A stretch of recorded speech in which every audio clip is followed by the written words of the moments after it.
9 também é interessante, apesar de não ser uma gordura essencial para o nosso corpo, no sentido em que a falta dele cause doença. Então o ômega 9, como ele pode ser produzido pelo nosso organismo a partir do ômega 6, ele não é essencial. Então a gente produz o que precisa, mas o consumo dessas sementes ou do óleo de oliva extra virgem vai nos dar diversos antioxidantes, diversos fitoquímicos moduladores do processo inflamatório que são extremamente benéficos à saúde. Então é também de interesse que isso seja consumido.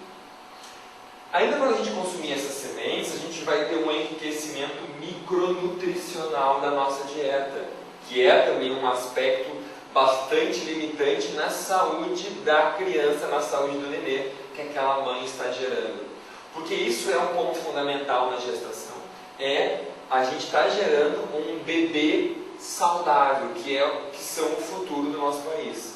Então a gente tem uma preocupação com a mãe, sim, para que ela gere uma criança e um filho saudável, que vai ser, sem dúvida, uma grande felicidade para ela ter um filho com capacidades melhores do que a média que tem se feito hoje. Então como a gente consegue isso? A gente tem que fornecer zinco, ferro, iodo e um quarto nutriente bastante importante é a colina. Então o zinco e o ferro são encontrados sim nessas sementes oleaginosas, o zinco em especial, em todas elas que eu já citei, amêndoas, nozes, castanhas, avelãs, semente de girassol, então é a mais rica em zinco de todas. Os cereais integrais, como o farelo do arroz, o arroz integral, bem menos, mas o trigo integral do germen também fornece alguma quantidade de zinco. Então são as principais fontes. As carnes também são ditas como fontes de zinco. Então também devem ser usadas, são fontes proteicas também, como estava no nosso slide anterior. Aí as carnes não precisam ser carnes gordas, obviamente, os peixes podem ser usados, tem um pouco de zinco, mas as carnes escuras como a de peru e a de gado e a carne suína são fontes melhores de zinco.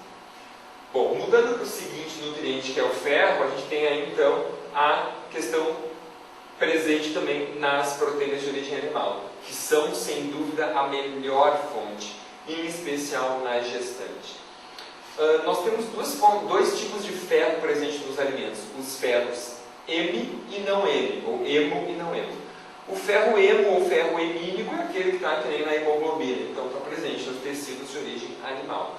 Então a gente tem uma absorção ótima desse tipo de ferro e então ele é o ferro que quando a pessoa está deficiente ele vai entrar sempre em quantidade abundante.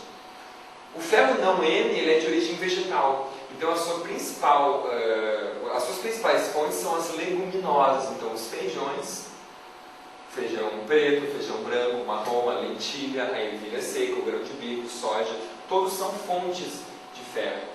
As folhas também têm algum teor de ferro, como as folhas de brócolis, a couve, o repolho, também são uma fonte interessante, são fontes de ferro interessantes, essas verduras. A gente tem na gema do ovo alguma quantidade de ferro também, e a gema do ovo já entra num outro nutriente que é o quarto da nossa lista aqui, que é a colina. A colina que tem na gema é fundamental para a formação do cérebro da criança e do cérebro dos adultos também, né? Então a gente, apesar de uma velocidade mais lenta, está sempre mudando as nossas células. Então para a formação da memória, para a formação da bainha dos neurônios, a colina é um elemento de fundamental importância. Então o consumo de um ovo por dia ao longo da gestação é muito importante. É muito importante. Caso essa mãe tenha hipercolesterolemia, deve ser orientado que a maior parte do colesterol ele é endógeno e não exógeno. Então não é comer o colesterol que vai aumentar o colesterol plasmático dessa mãe em 95% dos casos. Apenas 5 a 6% dos indivíduos hipercolesterolêmicos vão aumentar o seu colesterol plasmático de forma importante, frise bem, com o consumo de colesterol da dieta. Em geral, o impacto de uma gema de ovo por dia sobe, por exemplo, o seu colesterol plasmático, digamos, de 200 para 204, aumentando junto proporções iguais de LDL e de HDL. Então, o impacto cardiovascular é negligenciável ou até negativo. Então, não há nenhum estudo hoje que mostre que o consumo de uma ovo por dia com a gema gere risco cardiovascular, com exceção de diabéticos, em que mais de um ovo por dia ao longo de 15 a 20 anos, ou seja, tu imagina durante 20 anos, a gente está falando de gestante, então é impossível, mas enfim, durante 20 anos comendo um ovo por dia, e isso aumentou o risco de diabéticos, homens e mulheres, o risco cardiovascular deles. Então isso seria a única situação não desejável. Tá? Então a colina, eu falava de colina e ferro na gema do ovo, que são elementos de bastante interesse. E agora eu preciso falar ainda do iodo. O iodo é um outro elemento importante. Tem estudos bem atuais mostrando que a deficiência do iodo na gestante gera crianças com um QI menor. Tem estudos mostrando hoje com crianças, mostrando que as crianças que têm menos iodo no seu corpo estão piores em testes na escola. E a reposição de iodo nessas crianças melhora o QI, melhora os resultados.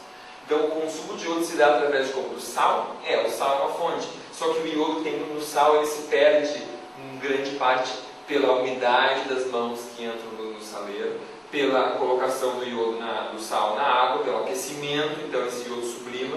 Frequentemente o saleiro fica próximo do fogão, que é do forno ao lado, que é um ambiente quente.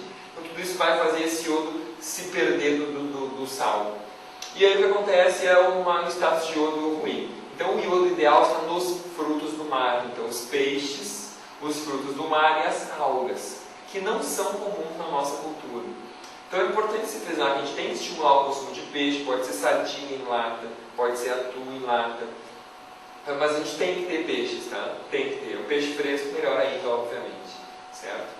Lembrando ainda que alguns peixes comuns hoje consumidos, como tilápias, como salmão e como trutas, são de água doce. Então o salmão, hoje todo o salmão consumido é de cativeiro, é de açudes, certo?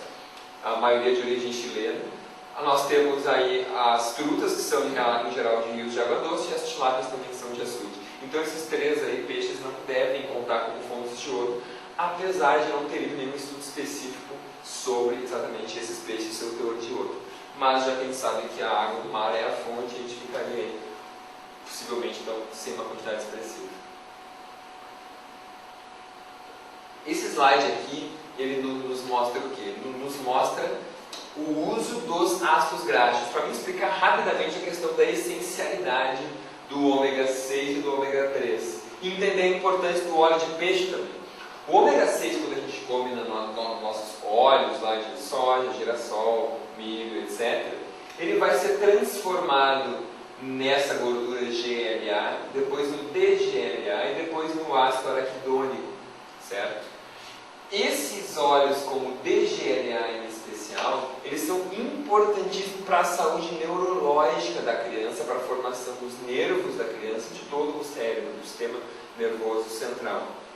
Então a gente deve ficar com uma atenção bastante importante sobre essa gordura, que vem do ômega 6. Então a gente pensaria, então isso não vai faltar? Aí que a gente se engana, porque para esse elemento chegar até aqui, várias vitaminas são importantes que eu vou ler para vocês. Vitamina B3, B6, C, zinco e magnésio.